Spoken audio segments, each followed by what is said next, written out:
El tema es las epístolas. En este desarrollo vamos a estar viendo varios elementos, ¿verdad? Los tenemos acá. Vamos a ver una parte introductoria. Vamos a ver también la clasificación de las epístolas. Vamos a ver su contexto y finalmente vamos a hablar de su interpretación. Así que esperamos que el tiempo pues nos pueda alcanzar, ¿verdad? Y que podamos comprender qué es lo mejor, este mensaje de hoy. Veamos entonces la introducción.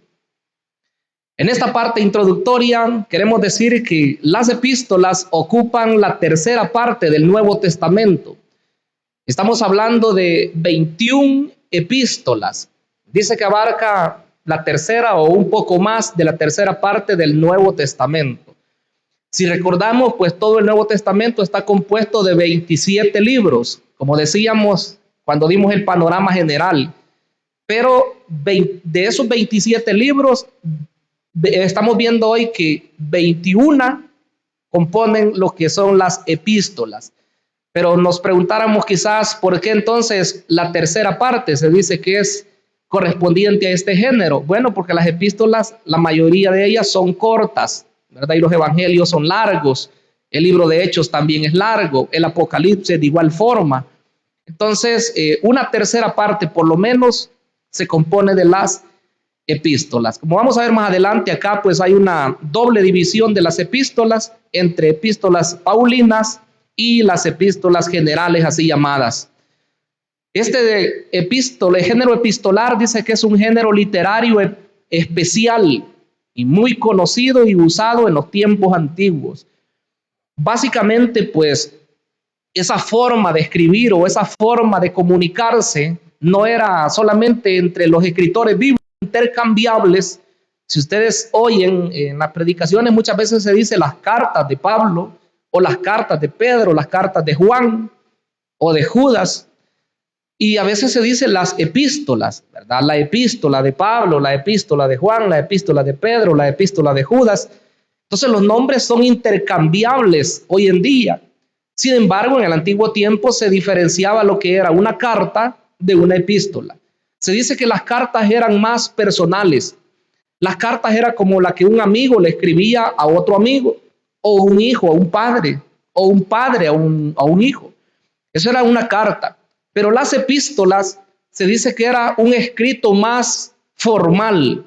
Eran formas de enviar documentos que no iban dirigidos solamente a una persona o a un grupo de personas para ese tiempo, sino más bien eran dirigidos para que esos escritos perduraran un poco más del tiempo en que se escribía y podía alcanzar a muchas más personas también. Así que es de considerar que hay una diferencia, ¿verdad?, entre lo que era una carta normal y lo que son las epístolas, que son escritos que tienen un fin diferente. Se dice que estas epístolas tienen un valor inestimable, ya que ellas nos dan a conocer la interpretación apostólica del evangelio. Cuando vemos el desarrollo de la iglesia, la formación de diferentes iglesias, en el libro de Hechos de los Apóstoles, vemos que se formaron iglesias en diferentes ciudades, en diferentes regiones del mundo conocido de ese tiempo. Pero cada una de esas iglesias se desarrollaron más adelante, ¿verdad?, con sus pastores, sus ancianos, sus líderes, el pueblo en general. Y cada una de estas iglesias necesitó instrucción, necesitó la predicación, la enseñanza de la palabra de Dios para poder avanzar y para poder conocer quiénes ellos eran y qué es lo que Dios esperaba de ellos también. Entonces, en ese sentido, lo que nosotros vemos que se forma en el libro de Hechos, la fundación de cada una de esas iglesias, luego para entender cómo es que la iglesia avanzó, cómo que la iglesia prosperó a través de los tiempos del primer siglo, lo encontramos en las epístolas, ¿verdad? Porque después del libro de Hechos de los Apóstoles, inmediatamente encontramos las epístolas, ¿verdad? La primera que encontramos es Romanos. Entonces, de cierto modo, hermanos, al ver este panorama bíblico que estamos desarrollando desde hace ya varios jueves, entendemos que hay un orden, ¿verdad?, en nuestra escritura. Entonces, en las cartas o epístolas encontramos nosotros la interpretación del evangelio, dice acá, de nuestro Señor Jesucristo hecho por sus apóstoles.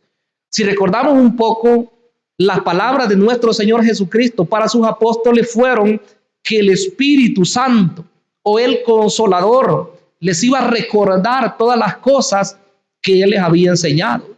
Entonces ellos luego las pusieron por escrito y es así como tenemos todas estas llamadas epístolas hoy en día. Avancemos un poco más. Las epístolas en sí dice que no son homogéneas. Esa es una parte importante que nosotros debemos considerar.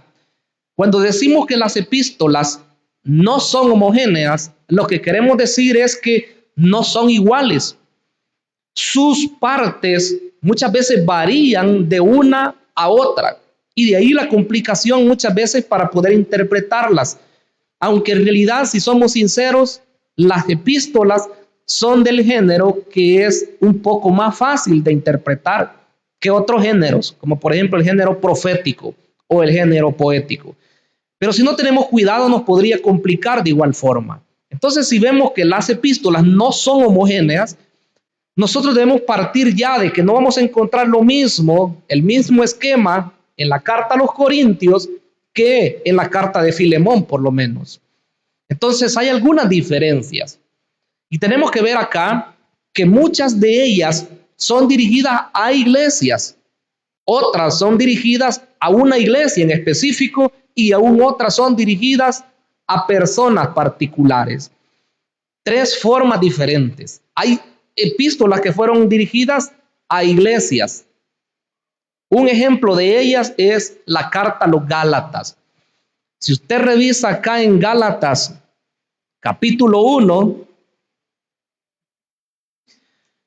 es un ejemplo de epístola que es dirigida a iglesias. Versículo número 2, después de haber dado el saludo en el versículo 1, dice, y todos los hermanos que están conmigo a las iglesias de Galacia. O sea, en el versículo 1 y parte de este versículo 2 presenta el remitente, quienes escriben, Pablo y sus colaboradores, pero luego finaliza diciendo en ese versículo 2, a las iglesias de Galacia. Ellos son los destinatarios, ellos son los que reciben esta carta. Y como decíamos en algún tiempo, ¿verdad? Cuando veíamos Gálatas, las iglesias de Galacia eran varias. Por ahí estaba Derbe, Listra, Iconio. Entonces todas ellas fueron las receptoras de la carta a los Gálatas. Pero hay otras epístolas que son dirigidas a una iglesia en particular. Por ejemplo, la epístola a los Filipenses, ¿verdad? Es claro, un poco más adelante de acá donde estamos, en Filipenses 1:1, dice Pablo y Timoteo, siervos de Jesucristo, a todos los santos en Cristo Jesús que están en Filipos, con los obispos y diáconos. Entonces los receptores o los destinatarios de esta epístola a los filipenses dice que era la iglesia de Filipo, los que están en Filipo, ¿verdad? Con sus obispos y diáconos. Y epístolas que fueron dirigidas a personas en particular, la llamo por ejemplo la carta a Filemón, ¿verdad? Que está acá al final. La misma carta a Tito, también la carta a Timoteo. Pero si vemos esta carta a Filemón, que está allá casi al final, cerca de Hebreos, dice Filemón 1:1, Pablo, prisionero de Jesucristo, y el hermano Timoteo, al amado Filemón, colaborador nuestro. Esa era una carta personal. Esa era una carta dirigida a un cristiano de manera particular.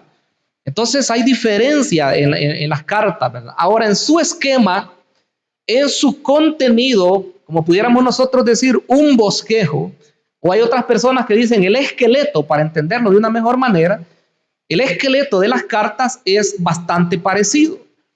Hay algunos elementos que en algunas falta, pero la mayoría de ellos sí se pueden ver repetidos casi en todas. Veamos entonces su formato. Dice que consta de 6 partes. Número 1, el escritor. Y ya vimos acá en la mayoría de lo que hemos leído donde dice Pablo, prisionero de Jesucristo, por ejemplo, en esta de Filemón, él se está presentando, ¿verdad? Él dice, el escritor es Pablo, apóstol de Jesucristo. Él es el escritor. Pero número 2, se habla del destinatario. Ya poníamos este ejemplo mismo, ¿verdad? Es Filemón, el destinatario. Y así en cada carta, cuando usted lee, se menciona el remitente primero, o sea, el que escribe, luego los destinatarios como número 2, número 3, se habla de un saludo. Si nos mantenemos acá en Filemón, porque tengo mi Biblia abierta acá, dice el versículo número 3, ¿verdad? Gracia y paz a vosotros de Dios nuestro Padre y del Señor Jesucristo. Pero el versículo 4 continúa y dice, doy gracias a mi Dios, haciendo siempre memoria de ti en mis oraciones. Oiga lo que dice Pablo. Doy gracias siempre a Dios, ¿verdad?, por ti. Hago memoria de ti en mis oraciones, dice Pablo. Ese es un saludo. Está hablando de un saludo. Luego dice que hay una petición de oración o una acción de gracias. Eso pues lo acabamos de leer acá, pero yo quisiera que lo veamos muy puntualmente en la carta a los Colosenses. Colosenses capítulo número 1, el versículo número 3 dice, siempre orando por vosotros, damos gracias a Dios, Padre de nuestro Señor Jesucristo, habiendo oído, dice, de vuestra fe en Cristo Jesús y del amor que tenéis a todos los santos. Mire, después de enviar un saludo breve, él hace una oración y a la misma vez hace una acción de gracias. En algunas de las cartas solamente da gracias a Dios, no hace oración ni pide oración, sino solamente da la acción de gracias. Pero es un elemento clave en el esquema de las cartas. Como número 5, dice que está el texto. Después de haber hablado del remitente, de los destinatarios, de el saludo, de la acción de gracias, luego viene como número 5 el desarrollo. Pueden ser 3 capítulos, pueden ser 5 capítulos, pueden ser 16 capítulos, lo que tenga la carta. Eso es el texto. Y finalmente hay un saludo y despedida. Si leemos acá en segunda a los Corintios capítulo 13, es un saludo que a mí me impacta siempre, es maravilloso. Segunda Corintios 13, 14, dice, la gracia del Señor Jesucristo, el amor de Dios y la comunión del Espíritu Santo sea con todos vosotros. Amén. Así finaliza esa carta. Esa carta muchos pastores la utilizan para cuando envían un escrito, ¿verdad? Porque entre pastores todavía hay cartas, ¿verdad?, que nos enviamos en algunas oportunidades para alguna invitación, algún evento. Entonces muchos que son bíblicos comienzan con un saludo de los que acabamos de ver y luego cuando se despiden ponen una despedida. Ese saludo es maravilloso. Pero avancemos. Veamos la clasificación de las epístolas. Está fácil de entender porque solamente se divide en 2. Las epístolas paulinas y luego las epístolas generales. Las epístolas paulinas se subdividen en 4 grupos y es probable que ya no se recuerden, pero lo mencioné cuando dimos un panorama general de toda la Biblia. La cuádruple clasificación de las epístolas de Pablo son como sigue. Primero, las cartas extensas, son 4. Romanos, 1 Corintios, 2 Corintios y Gálatas. Son las cartas más extensas. Así se le llama a esas. Pero luego vienen otras 4 más. Vienen las cartas que son llamadas las cartas de la prisión, porque Pablo las escribió cuando él estaba prisionero en Roma. Esas son Efesios, Filipenses, Colosenses y Filemón. Oiga, ¿cuántas llevamos ya? 8, ¿verdad? 8 epístolas de Pablo. Luego vienen las cartas pastorales, siguen las cartas del futuro. Son 2, 1 Tesalonicenses y 2 Tesalonicenses. Llevamos 10. Las otras 3 son las llamadas cartas pastorales. Ahí tenemos 1 Timoteo, 2 Timoteo y Tito. Con ello complementamos 13 epístolas del apóstol Pablo. En cuanto a las epístolas generales, estamos hablando de 8, si incluimos la carta a los hebreos, ¿verdad? Por ahí está Hebreo, que algunos dicen que es de Pablo, otros dicen que no, pero está Hebreos. Después vienen Santiago, perdón. Por ahí tenemos las 2 epístolas de Pedro, tenemos 3 epístolas de Juan y tenemos Judas. Con eso finalizamos lo que son las epístolas generales, como son llamadas. Ya vamos a ver por qué se le llama generales un poco más adelante. Pero entremos a las epístolas de Pablo. Estas epístolas, su autor, obviamente, ¿verdad?, es Pablo. Él es el que escribe. Llama la atención la forma curiosa como él recibe todo lo que él tiene en su haber, siendo un apóstol de Jesucristo. Hay 3 formas. Normalmente nosotros hemos entendido que él recibe por revelación las cosas, pero ese es el primer elemento. Él tiene un encuentro personal con Jesucristo. Y acá quiero mencionar 2 pasajes bíblicos. En Gálatas capítulo 1, en el versículo 12, dice: pues yo ni lo recibí, está hablando del evangelio, yo ni lo recibí ni lo aprendí de hombre alguno, sino por revelación de Jesucristo. Y si leemos el versículo 15, dice: pero cuando agradó a Dios, que me apartó desde el vientre de mi madre y me llamó por su gracia, revelar a su Hijo en mí para que yo le predicase entre los gentiles, no consulté enseguida con carne y sangre. Pablo dice que su evangelio lo recibió por revelación, se lo dio el Señor Jesucristo.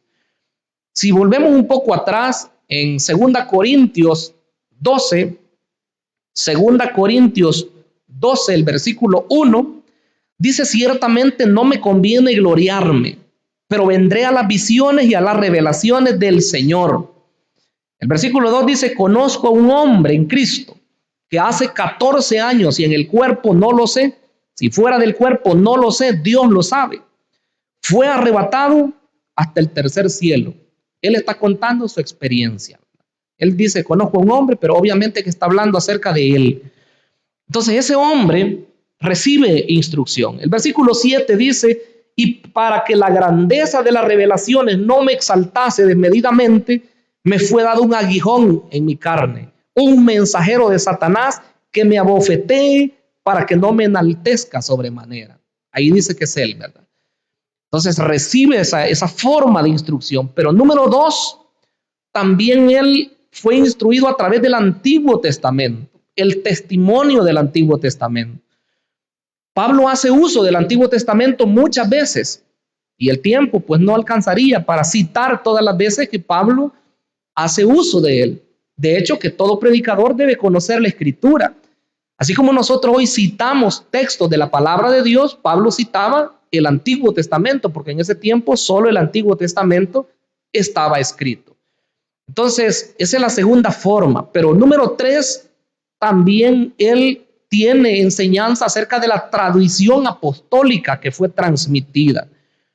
En 1 Corintios 11:23, él dice que él va a enseñar lo que ha recibido.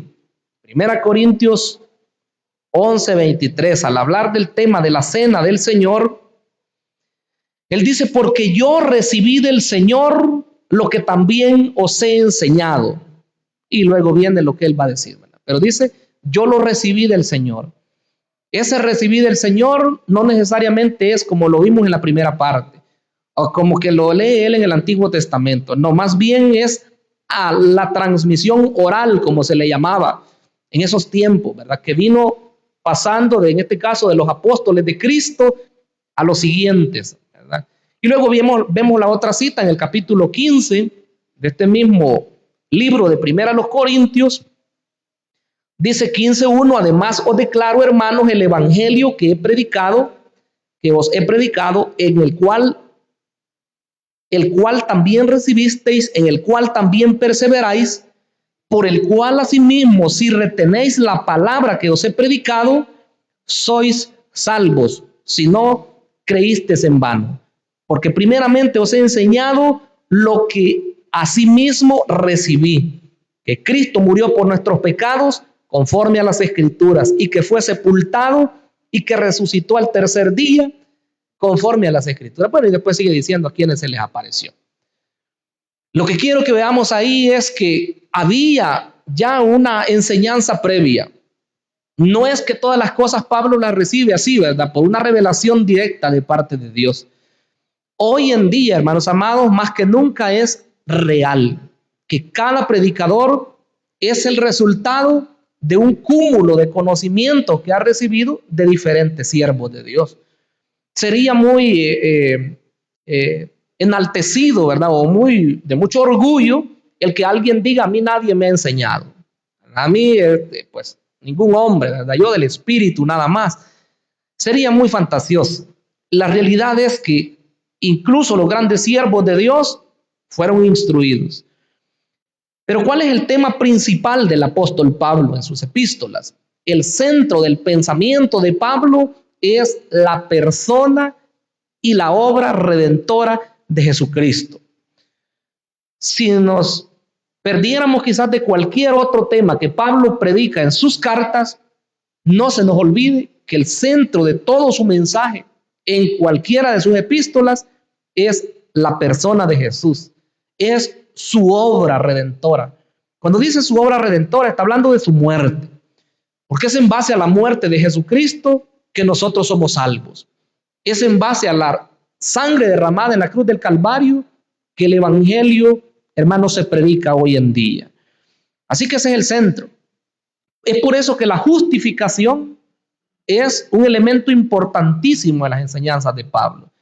Usted puede oír ese tema en Romanos, puede oír ese tema en las cartas a los Corintios, puede oír de ese tema en Gálatas, puede oír de ese tema en Efesios. Bueno, y si seguimos citando, yo creo que en todas sus epístolas, Pablo habla acerca de la justificación, en algunas con mayor énfasis que otras, por supuesto. Quizás si nos preguntásemos en cuáles más que todo aborda el tema de la justificación, es en Romanos y en Gálatas, donde es usado de una manera pero increíble. Ahora, si nos preguntamos qué es la justificación, pues aquí hay una pequeña explicación. Dice que la justificación proviene de Dios, es mediante la obra de Cristo en la cruz del Calvario y se recibe por medio de la fe. Aquí vamos a leer Romanos 3:24. 3:24 de Romanos.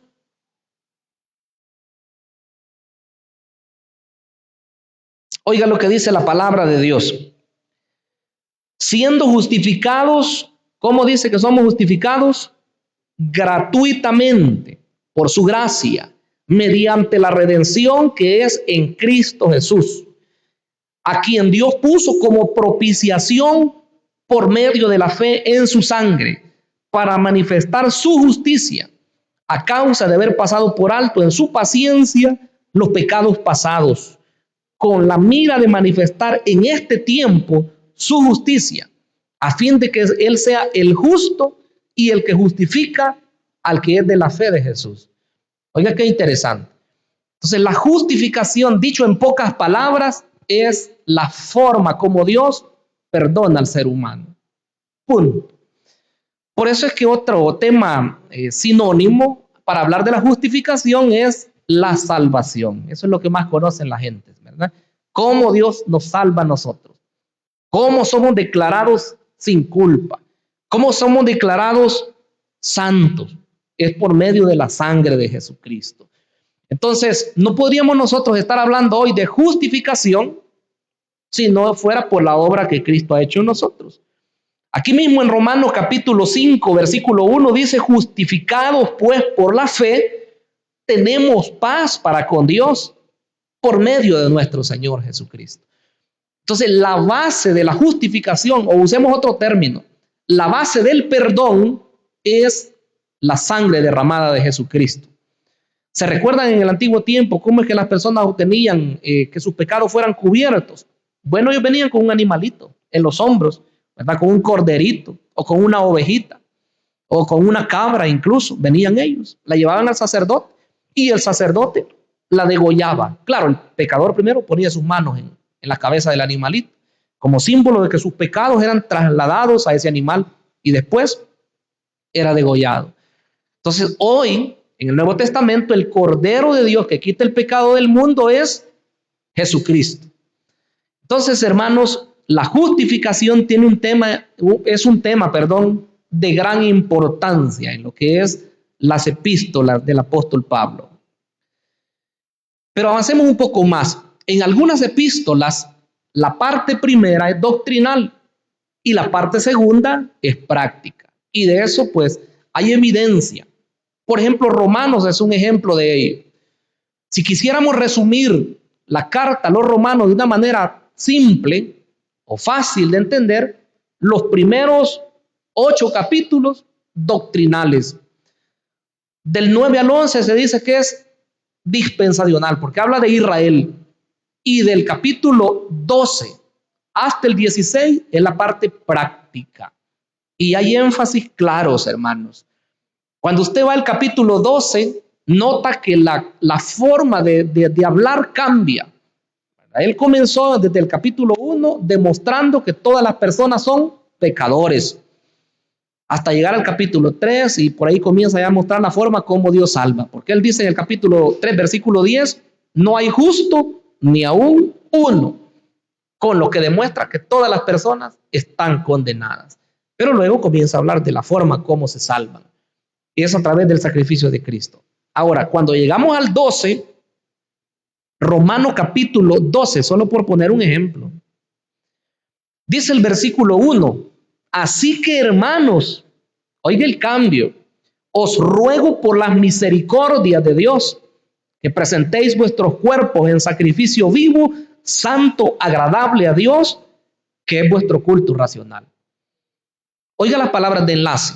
Pablo dice, así que, usted no comienza una conversación de esa forma, ¿verdad?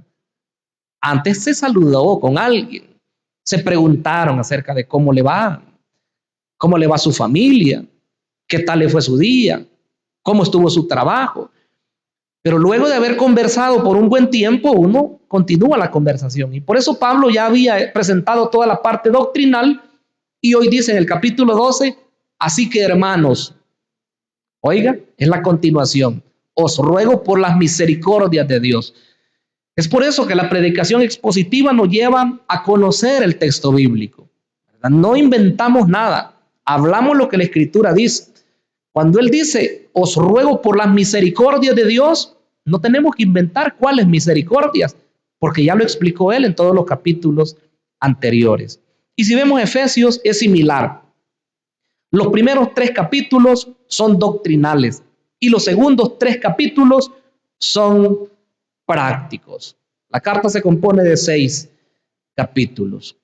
Comienza hablando de una tremenda alabanza a Dios, ¿verdad? Por la obra de salvación, en el capítulo 1, por supuesto, ¿verdad? Del 1:3. Bendito sea el Dios y Padre de nuestro Señor Jesucristo, que nos bendijo, dice, con toda bendición espiritual en los lugares celestiales en Cristo. Y no termina uno de hablar de todo lo maravilloso que lo que ha hecho Dios por nosotros hasta llegar al versículo 14. Y después sigue en una oración preciosa. Pero si avanzamos y leemos el capítulo 4, en el 4 es muy diferente. Dice el versículo 1 de Efesios 4, yo pues preso en el Señor, os ruego que andéis como es digno de la vocación con que fuisteis llamados. Ahí la cosa cambia, ¿verdad? Si ya explicó él en todos los primeros capítulos, en los primeros 3, lo que Cristo ha hecho por nosotros y todo lo que hoy somos en él, dice en el capítulo 4, así que les ruego, les suplico, ¿verdad? Dice que presenten sus cuerpos, dice en otro lugar, pero aquí dice que anden de acuerdo a la vocación con que fueron llamados. Entonces, así como Cristo ha hecho algo por nosotros, debemos andar nosotros, debemos caminar como hijos de Dios. Entonces son 2 ejemplos que acabo de poner, de epístolas, que la primera parte doctrina y la segunda parte práctica.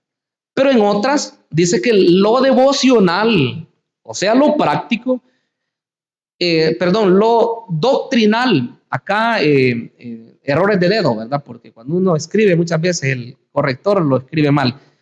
En otras epístolas, lo doctrinal es ahí, ¿verdad? Lo doctrinal y lo práctico se entrelazan. ¿Qué quiere decir? quiere decir que no tan fácil es hallar dónde está doctrina y dónde está lo práctico. Puede ser que va intercalándose. Un ejemplo bien claro quiero poner acá. En la epístola a los Filipenses. Si usted lee Filipenses, no haya por dónde está la parte doctrinal y por dónde está la práctica. Por ahí va y uno tiene que ir viendo cómo es que se desenvuelve, ¿verdad? Porque ya en el capítulo 2 está hablando de la conducta del creyente, pero pone como ejemplo lo que Cristo es. Ahí va entrelazado la doctrina de Cristo. Y luego pues él sigue hablando de cuestiones prácticas. En el capítulo 2 siempre pone el ejemplo de algunos hombres. En el 3 ya más marcadamente habla de lo que tiene que hacer el cristiano. En el 4 con más razón, ¿verdad?, habla acerca de la conducta del cristiano. Entonces hay epístolas que son así, ¿verdad? No es que aquí es doctrinal y aquí es práctico, hay que leerlas con cuidado. Pero veamos entonces, habiendo hablado de las epístolas de Pablo, hoy pasamos a las epístolas generales. En esta parte pues incluimos Hebreos, como decíamos. Hebreos es una carta muy particular, por cierto, para muchos de difícil interpretación. Mayormente cuando se toman pasajes de la Biblia que se quieren entender así porque así. Y muchas personas sin haber leído una introducción a Hebreos y también sin conocer su contenido completo de la carta en todos sus capítulos, quieren entender algún pasaje. Y muchas veces se llegan a conclusiones erradas. Esta epístola es anónima, o como se dice que su autor es desconocido. Muchos se la atribuyen a Pablo, pero eso es incierto. Otros dicen que es Bernabé el que le escribió, otros dicen que es Apolos. Bueno, un sinfín de personas que se dicen por diferentes razones que le escribió, pero no hay nadie así seguro que se diga que escribió la carta a los hebreos. Obviamente alguien la tuvo que escribir, ¿verdad? Pero no sabemos quién es. ¿Inspiración de quién? Del Espíritu Santo de Dios. Eso es una realidad.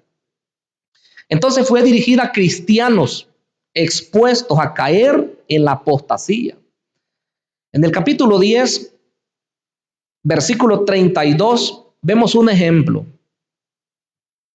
Hebreos 10:32, el escritor les dice: pero traed a la memoria los días pasados, en los cuales después de haber sido iluminados, sostuvisteis gran combate de padecimientos. Por una parte, ciertamente, con vituperios y tribulaciones, fuisteis hechos espectáculo. Y por otra, llegasteis a ser compañeros de los que estaban en una situación semejante.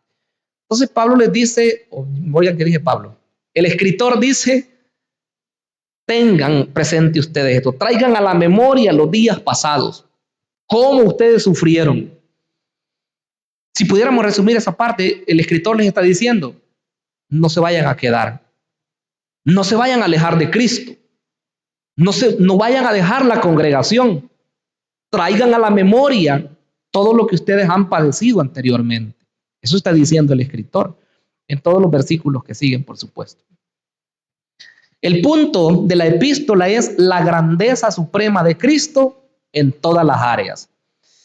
Cuando usted comienza desde el capítulo 1, se va a dar cuenta que dice que Cristo es superior a los ángeles, que Cristo es superior a Moisés, que Cristo es superior a Aarón, el sumo sacerdote, que Cristo es superior a todas las instituciones del Antiguo Testamento, al tabernáculo y a cada uno de sus elementos que hay ahí.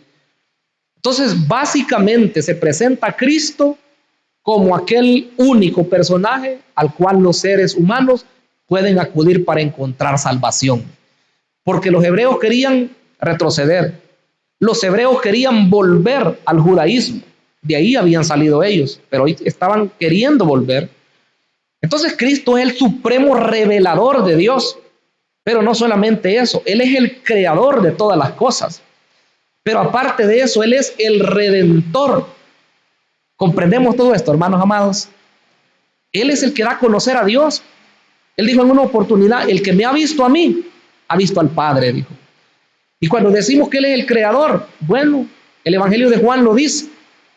Dice que en el principio era el verbo y el verbo era con Dios y el verbo era Dios. Nada de lo que ha sido hecho fue hecho sin Él, dice. Y en esta carta a los Hebreos, en el capítulo 1, versículo 2, dice: en estos postreros días nos ha hablado por el Hijo, a quien constituyó heredero de todo y por quien asimismo hizo el universo, el cual, siendo el resplandor de su gloria y la imagen misma de su sustancia, y quien sustenta todas las cosas con la palabra de su poder, habiendo efectuado la purificación de nuestros pecados por medio de sí mismo, se sentó a la diestra de la majestad en las alturas. Oiga, qué resumen más precioso.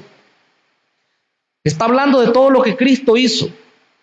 Y después de terminar esa obra de salvación, muriendo, resucitando y subiendo a la diestra del Padre, dice que allá está, hasta el momento. Pero Él es aquel que debemos buscar. Él es todo eso que se describe acá y más. Así que, hermanos amados, así como los hebreos necesitaban conocer quién es Cristo, nosotros también necesitamos conocer quién es Él. Si lo conocemos a través de la Escritura y lo recibimos en nuestro corazón, le seguimos, le aseguro, hermanos, que nada nos va a detener en esta tierra. Vamos a estar seguros, vamos a estar anclados en la roca inconmovible de los siglos, que es Cristo Jesús. Amén. Las epístolas generales, ¿por qué reciben ese nombre? Dice que reciben este nombre porque no tienen destinatarios concretos. Anteriormente veíamos en las de Pablo que algunas cartas o epístolas fueron dirigidas a iglesias, otras a una iglesia en particular y otras a personas. Pues estas cartas generales, comenzando desde Santiago, no se dice exactamente a quién fue dirigido. Lo otro es que los destinatarios cristianos en general son a los que se menciona. Por esa razón es que se les llama también católicas, entre comillas, ¿verdad? O universales. La palabra católico significa universal, eso significa. Entonces estas cartas pues fueron dirigidas de manera genérica a todos los cristianos que habían en esos tiempos. Por eso se les llama generales, universales o católicas. Así que usted no se vaya a asustar cuando en alguna Biblia que usted compre, en lugar de decir ahí epístola general de Santiago, diga epístola católica de Santiago. No vaya a creer usted que es de la iglesia de Roma, ¿verdad? De la católica, apostólica y romana, no es eso. Lo que significa es que son cartas generales, eso es. Pero ¿por qué se incluyen entonces segunda y tercera de Juan? Donde claramente se ve que son dirigidas a alguien, a una persona. Bueno, se dice porque son como un epílogo o como una conclusión de la primera carta, ¿verdad? La primera carta del apóstol Juan. ¿Qué debemos considerar nosotros para entender las cartas generales, para entender estas epístolas generales? Bueno, lo más importante que debemos entender al leerlas o interpretarlas es su naturaleza ocasional. ¿Qué significa eso? Significa que fueron escritas en un momento específico y para responder a un problema particular que había en una determinada iglesia o en una determinada región donde los cristianos estaban atravesando algunas situaciones. Por lo cual, esto también significa que no son principalmente tratados teológicos. No es como que alguien se sentó, ¿verdad?, a escribir. No es que alguien dijo, bueno, vamos a hablar hoy acerca de Jesucristo y comienza a hablar, ¿no?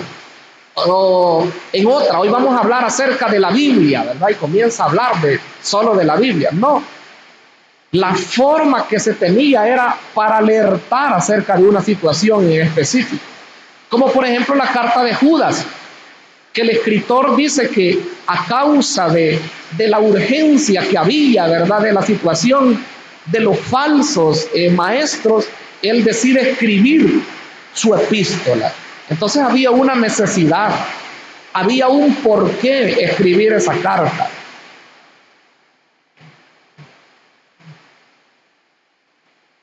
En cuanto a su interpretación, solamente quiero mencionar dos cosas. Estamos ya casi finalizando. La primera, y es la más fundamental, es que un texto no puede significar para nosotros lo que nunca significó para los oyentes originales. Quiere decir con eso que nosotros debemos de ser cuidadosos a la hora de tratar de entender un escrito, digamos, de una epístola general o un pasaje específico de una carta de esas. Porque muchas veces nosotros podemos creer, ¿verdad?, que significa algo, pero ese concepto que nosotros estamos interpretando ni siquiera le cruzó por la mente al escritor sagrado de aquel tiempo. Entonces debemos ser muy cuidadosos. Y creo que surgen preguntas y desde ya nosotros nos podemos estar preguntando, pero ¿cómo entender entonces el significado correcto? Bueno, en las reglas de interpretación, una de las más claras que siempre se menciona es el contexto. ¿Qué significa contexto? Significa los pasajes anteriores y los pasajes que siguen después de lo que nosotros estamos leyendo. Entonces eso nos va a garantizar a nosotros que el significado que le vamos a dar a un pasaje específico tiene la aprobación de todo lo que se viene diciendo. Porque si no, si nosotros tomamos un versículo y nosotros queremos entenderlo por sí solo, lo más seguro es que nos vamos a equivocar. Entonces hay que tener cuidado. Un pasaje nunca puede significar lo que no significó en aquel tiempo que se escribió originalmente. Y eso nos lleva a la segunda regla de interpretación. Esa segunda regla dice que siempre que se haga una comparación de la cultura del primer siglo, o sea, cuando se escribió la carta, con nuestra cultura, la palabra de Dios para nosotros es la misma palabra que recibieron las personas de aquel tiempo. Y acá tenemos algunos ejemplos. Quiere decir que lo que Dios quería decirle a aquellas personas en aquel tiempo es lo mismo también que quiere decirnos hoy a nosotros el Señor. Claro, se hicieron comparaciones con cosas que ellos conocían en aquel tiempo. Y nosotros hoy quizás la cultura ha cambiado un poco o mucho, pero el significado de la palabra es siempre el mismo, nunca cambia. Colosenses capítulo 3, versículo 12. Dice el versículo 12 del capítulo 3 de Colosenses: vestidos pues como escogidos de Dios, santos y amados, de entrañable misericordia, de benignidad, de humildad, de mansedumbre, de paciencia. Oiga las declaraciones. Cuando dice el Señor, vestidos pues como escogidos de Dios, si usted habla de la vestimenta física, pues en aquel tiempo era un tipo de vestimenta, ¿verdad? Usaban túnicas, tanto las mujeres como los hombres también. Y hoy en estos días, pues nosotros sabemos que es otro tipo de vestimenta. Pero ese es el plano natural. Pero en el plano espiritual, la palabra es la misma. Porque dice acá que nos debemos vestir como escogidos de Dios. Y los elementos que enfatiza son elementos internos para la persona. Si seguimos con el ejemplo, dice, vestidos pues como escogidos de Dios, santos y amados, de entrañable misericordia, de benignidad, de humildad, de mansedumbre, de paciencia. Ese deseo de Dios para los creyentes de aquel tiempo en Colosas es el mismo deseo de Dios para nosotros hoy en Altar de Dios Nueva Jerusalén. ¿O creen, hermanos, que no? Ese es el deseo de Dios, que nos vistamos interiormente de esa forma. Otro ejemplo, en el capítulo 3, versículo 16, siempre de Colosenses, dice el versículo 16, la palabra de Cristo more en abundancia en vosotros, enseñándoos, hermanos, estoy leyendo Colosenses, es 1 Corintios 3:16.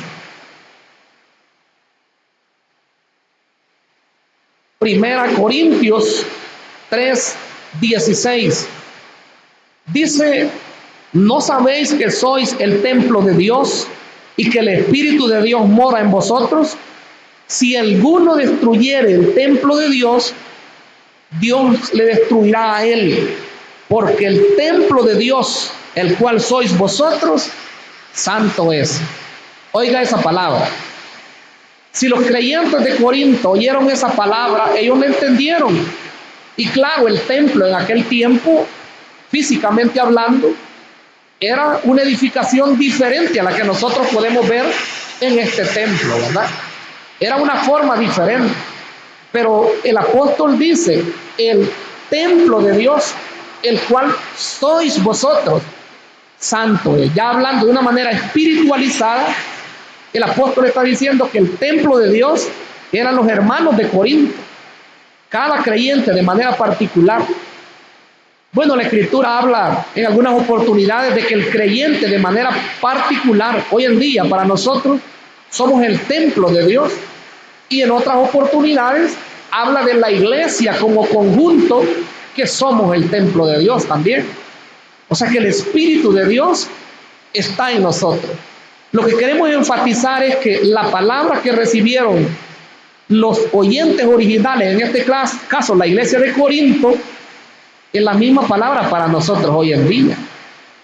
Que si nosotros destruimos el templo de Dios, o sea, el cuerpo, si nosotros le damos rienda suelta a los deseos, al pecado, dice que Dios nos va a pasar la factura también a nosotros. Entonces la palabra no debe cambiar, la palabra es la misma. Así es, hermanos, como damos finalización a lo que es este estudio de las epístolas.